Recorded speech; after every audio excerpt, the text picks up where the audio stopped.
Thank you very much. Please be seated. Thank you very much. Waziri Deborah Baraza, Cabinet Secretary, Ministry of Health, Kenya. Heads of delegation here. The CDC Deputy Director, the WHO Country Director, Amit, and my good friend Emmanuel, and all attendees. Good morning. Good morning. Let me begin by saying that I'm happy to be together with you today. I do not intend to take up much of your time. It's not my business to take up your time. You are the guys who are planning for the future. We have done our part. So ninimalize niende nikafanya yangu ya nyumbani na nyinyi muendelee. But let me begin by appreciating through you, Dr. Davis, the University of Nebraska and your entire team for inviting us to come and join you and to give some of our perspectives that could hopefully give our continent the ability to take charge of its health sector in collaboration with other international organizations, but more importantly with our own organizations such as Africa CDC, as is represented here. And I'd like just to go back a little bit and recall the year 2020, which was the beginning of a very difficult time for us as a country, for the world, but also for me individually. When our world basically came to a standstill, taking everybody by complete surprise, and forcing nations to begin to ask themselves when this pandemic would actually arrive at our respective doorsteps. As president at the time, and in consultation with my cabinet, we found it prudent, well before the disease was found within our borders, to set up the National Emergency Response Committee on Coronavirus.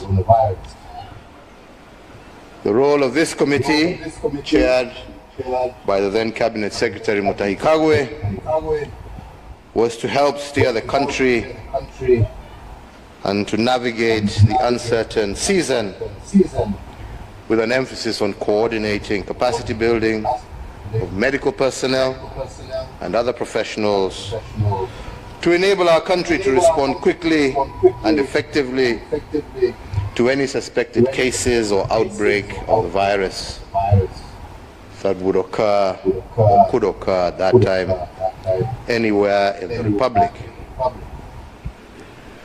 Other roles of this committee included enhancing of surveillance at all our points of entry,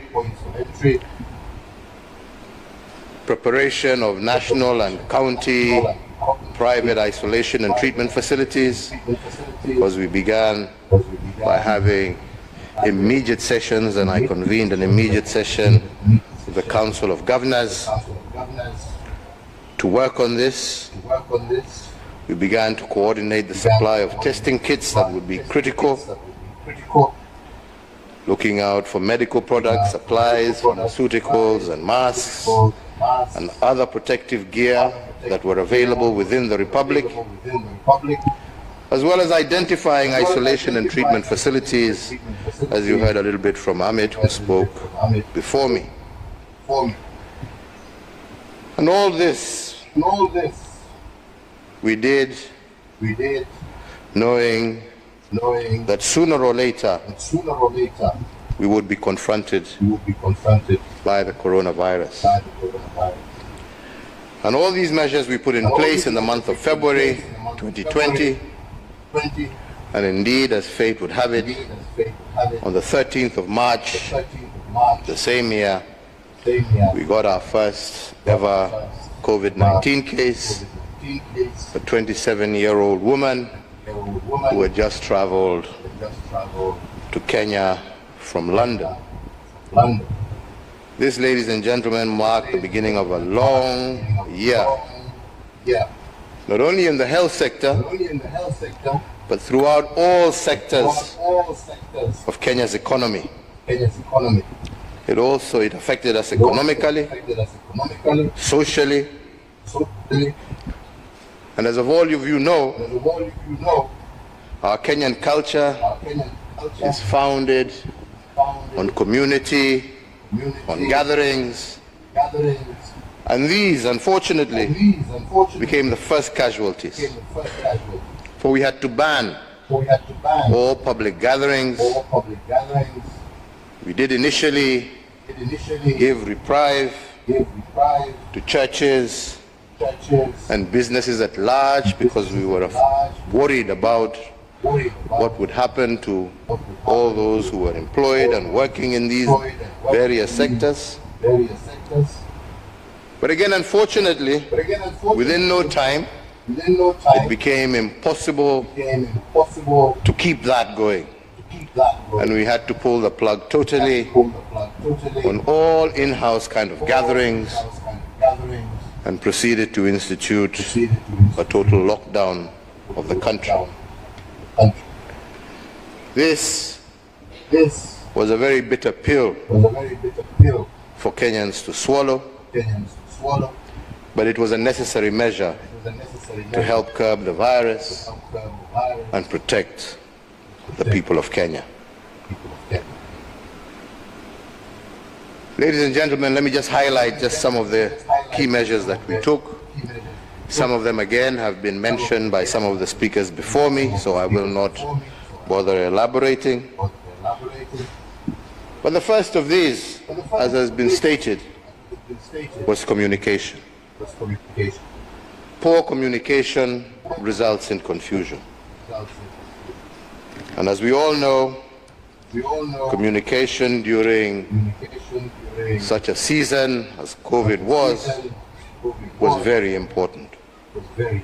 Keeping the people informed and giving hope as they wondered what would happen next.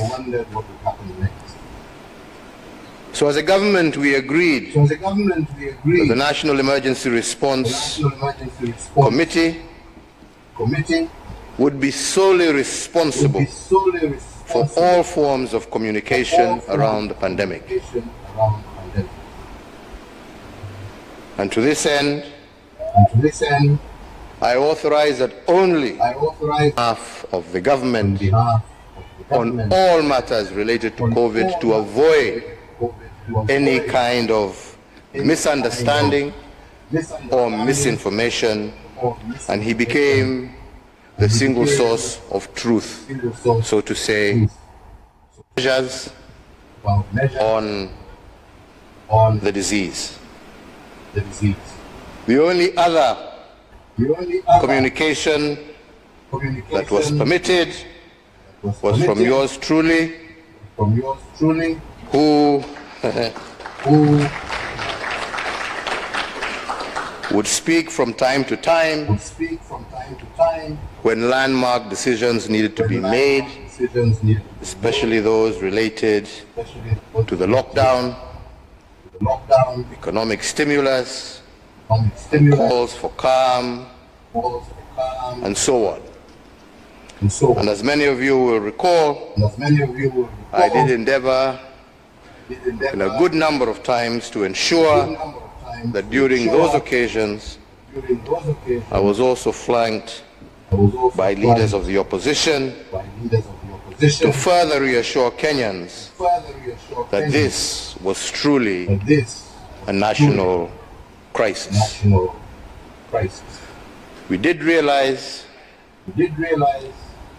that this did contain the pandemic and the panic, especially in these times of social media, but it also ensured that as a government, we controlled the narrative. With regard to health, occasioned by the big number of COVID patients, it became imperative for us to upgrade a good number of our health facilities to help with patient control. The public sector, private sector, as well as our military, all joined forces in handling the ballooning number of patients.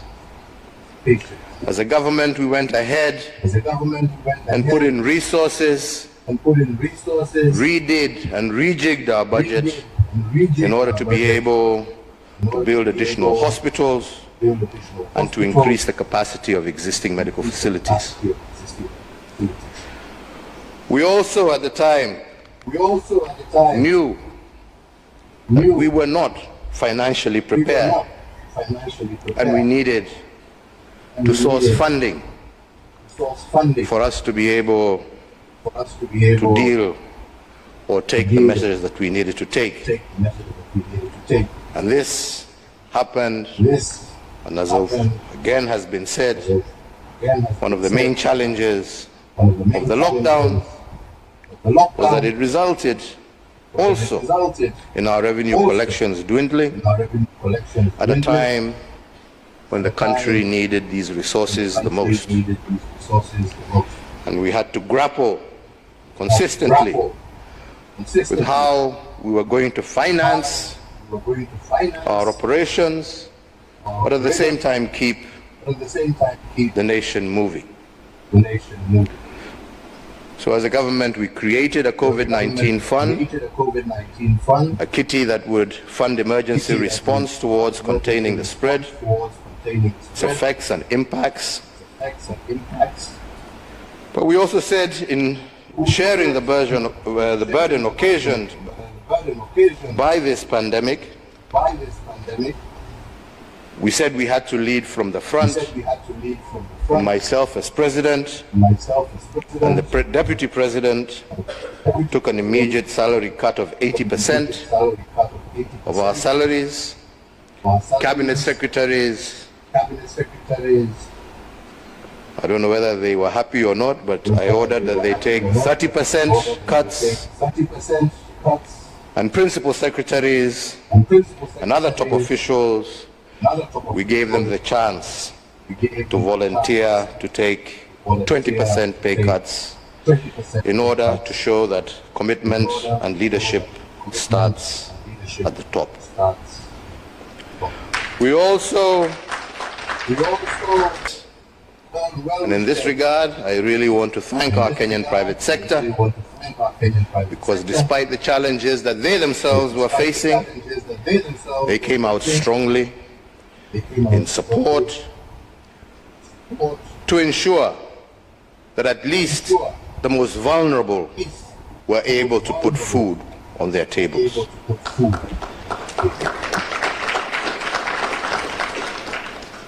And many of our urban citizens rely on a daily income to sustain themselves. And we recognize this. Because those casuals, with many of them now at home as a result of the lockdown, and who depended on that daily income to feed themselves, now had basically no source of income. And the big question became, how could we effectively look after this part of our population? And that, ladies and gentlemen, is how my government came up with the Kazi Mtaani program. And the Kazi Mtaani program was intended to put money in people's pockets in order for them to be able to sustain themselves during that difficult time. In rural areas, people had their small plots and their ngombes and their mbuzis. But in urban areas, this was very difficult. So therefore, unlike what some people tried to indicate that this was a political agenda, it was socially, totally aimed at ensuring that these Kenyans who through no fault of their own were unable to go to their places of work, at least would have an opportunity to earn a living and be able to continue to support their families during that most difficult time. The other big question that we had was how some of our industries could continue to produce. Because as you remember, as I said earlier, this was not just a health crisis, it was also a social and economic one. And how we would keep our economy afloat despite this setback. Medical products and supplies were running low with the entire globe fighting the pandemic, and it became difficult to readily access many products. And once again, I want to thank our private sector because upon consultation, we commissioned our manufacturing industry to begin using their existing lines to make things like ICU beds and units from scratch, to increase oxygen production, to make masks as opposed to t-shirts and other things that they were making for other markets. They started making masks, they started making PPEs, they started making sanitizers, they started making all manner of medical equipment that was to prove critical during this period. And we also realized that the need was growing as the virus was spreading far and wide and in scales that we had not witnessed, that without, once again, the help of private sector, we would not have been able to keep the deaths to the levels that they were. We were further, as a result of that initiative, able to increase our ICU beds from at the time 537 to 1,353 ICU beds, a good number of those made by our local manufacturers, giving those infected by the virus a fighting chance. We were also able to build many physical isolation units, and we could transform, and as again Amit has said, some hotels and others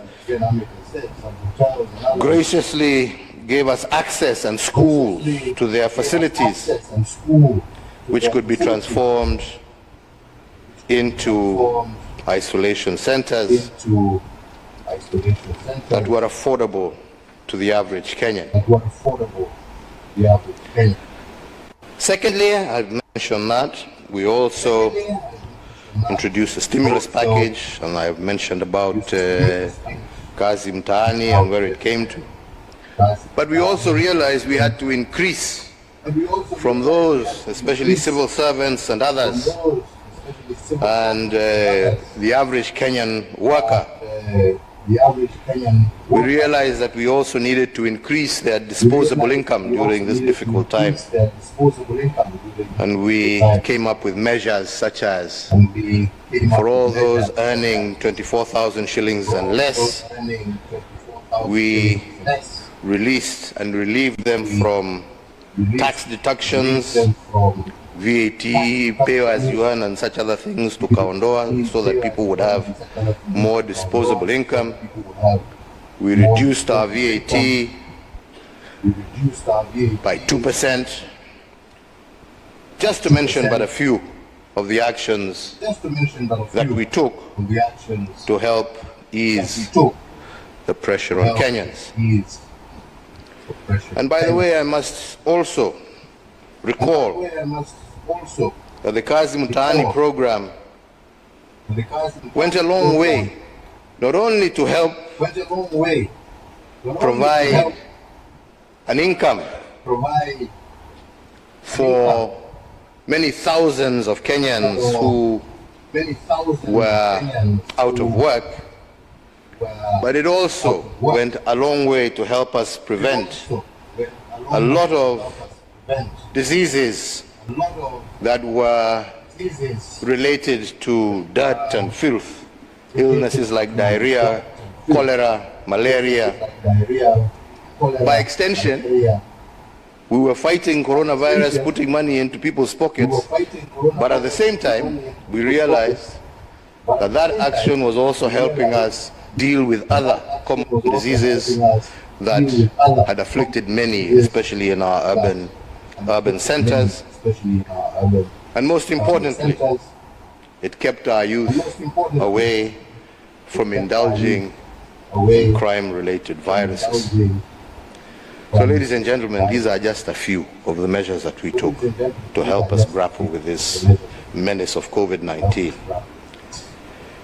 But I also want to talk a little bit about vaccines, because when news came that vaccines had been found and were available, that good news that was spread on CNN and BBC and everywhere else, making us all totally very excited, we soon realized that that news was not for us on the African continent, it was for others, since these vaccines were not available to us.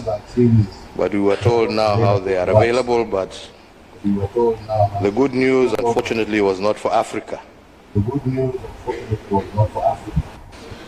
We couldn't access.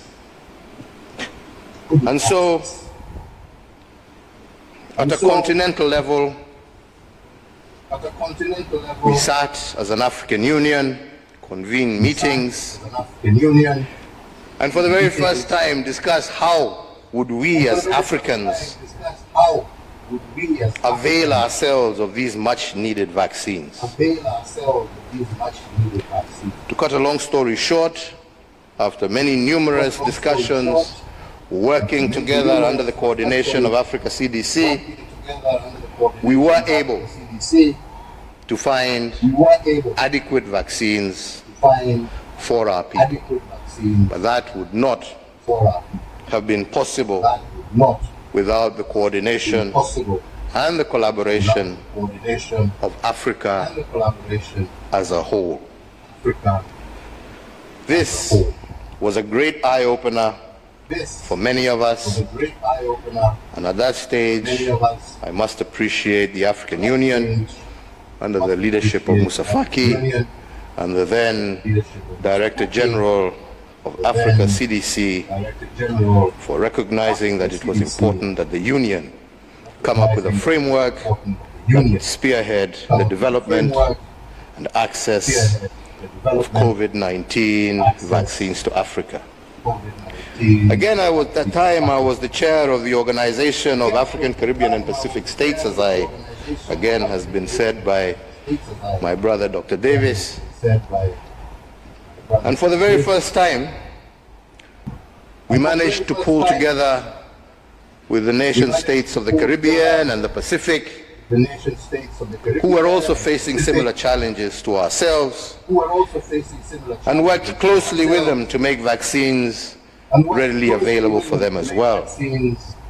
And in this, it was the first time since pre-independence that Africa and the Caribbean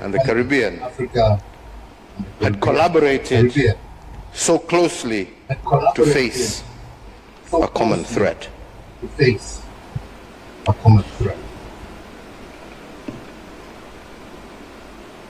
Too many negative narratives were making their rounds also, and this was another big challenge about the side effects of the vaccine. Some from some very important sources, some from churches, from others. Some from churches. Narratives that we as a government knew that if we didn't counter, would continue to create problems. And this is one of the biggest challenges many of you will face, going back to the issue of communication. Negative narratives, misinformation, disinformation, driven by social media, AI-generated propaganda. This is going to be your biggest challenge going forward. How do you deal and ensure that citizens across the continent are armed with the correct and factual information? I also believe that a lot still has to be done to educate and equip our masses on the importance of vaccines, not just this COVID vaccine, but in preparation for the future. And our leadership, both at continental, national, and community levels, must take a role in this. Today, you are all here to deliberate on global health security systems, something that is critical and crucial, because it comes at a time that we need to be prepared, not if a pandemic shall occur again, but when that pandemic occurs, that it should not catch us flat-footed as did COVID-19. This, I believe, ladies and gentlemen, is an opportunity for you to discuss ways and means of how we can be better prepared to face any new pandemic that may arise in the future. And again, I emphasize that it is a matter of if. It is a matter of when, not if. It is a matter of when, not if. And also as Africans, not to wait for others to come to our rescue. As I told you, our excitement when we watched CNN, BBC, and everybody else celebrate these new vaccines that were being rolled out. But as we were celebrating watching the TV, none of this was coming to us. So my friends, any future pandemic that comes, don't think anybody out there is going to come and look up. They'll look after themselves first.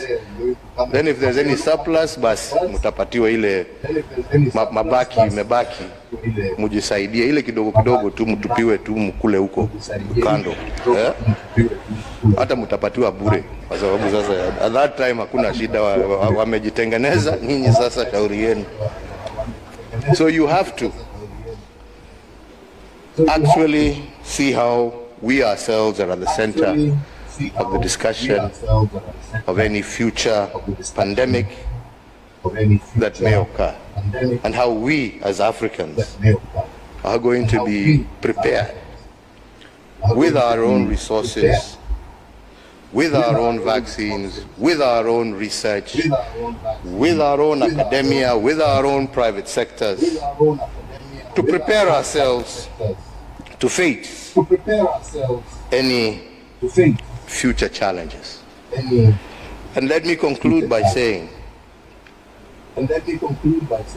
that whether we like it or not, funding for this has to come from ourselves.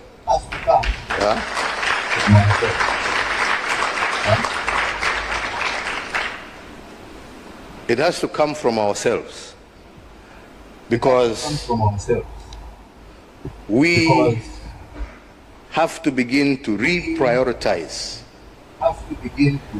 what is important for us as Africans on the continent, and where should our resources go. where our resources. And towards that end, to remember And towards that end, the amount of resource we waste the amount killing each of other. resource we waste. Killing When each you other. see the devastation caused across this continent When you see the devastation by the caused many across this unnecessary wars, Sudan, continent, many DRC, wars, Sudan, all across the Sahel, DRC, all across the continent, all across we have the actually Sahel, lost all more across the people continent. We have actually lost more people to bullets fired by Africans on Africans to bullets fired than we actually lost to the coronavirus. than we actually lost. And we have actually spent more And we have actually buying those spent bullets more to kill ourselves buying those than we have bullets actually to kill spent ourselves on than we have protecting actually spent our health on protecting our and health. our societies. So an end to war So an end and a to war, collaboration towards putting an end to these conflicts collaboration towards and being able to repurpose our being able to resources to where they shall have the greatest impact on our population where they shall have the greatest impact shall on remain our the population. biggest and most critical Remain the agenda for the African continent. critical agenda for the African continent. Let us be ready and let us be prepared. Let Let us be self-reliant Let us be by ensuring that we deal with the challenges that we have in order for us to be able to free resources for where they are most needed. I saw some people the other day crying, oh, I don't know, Trump has removed money. He said he's not giving us any more money. Watu wanalia. Why are you crying? It's not your government, it's not your country.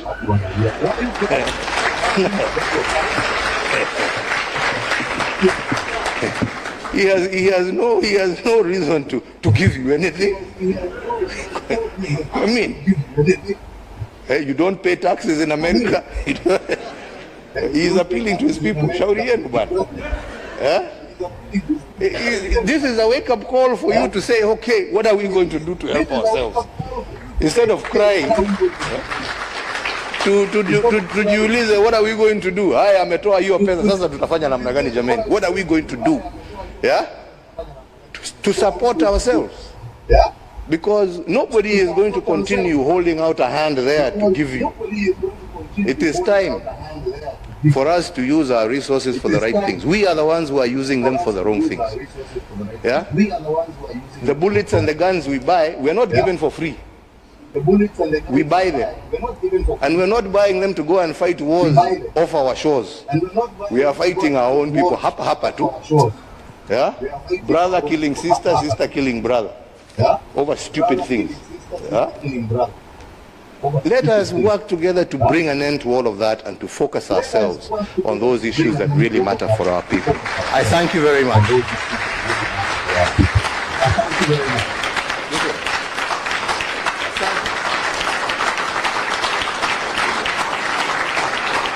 Thank you very much, Your Excellency. A round of applause. I'll request you to please be on stage. Allow me, sir, to welcome you back on stage for a group photo, really quick. Allow me to invite Dr. Nzai. Really happy for your presentation on the bit about and the bit about the conversation from the military. So allow me to also have General Motete on standby, Madam Kanzen Den as well on standby. Let me have the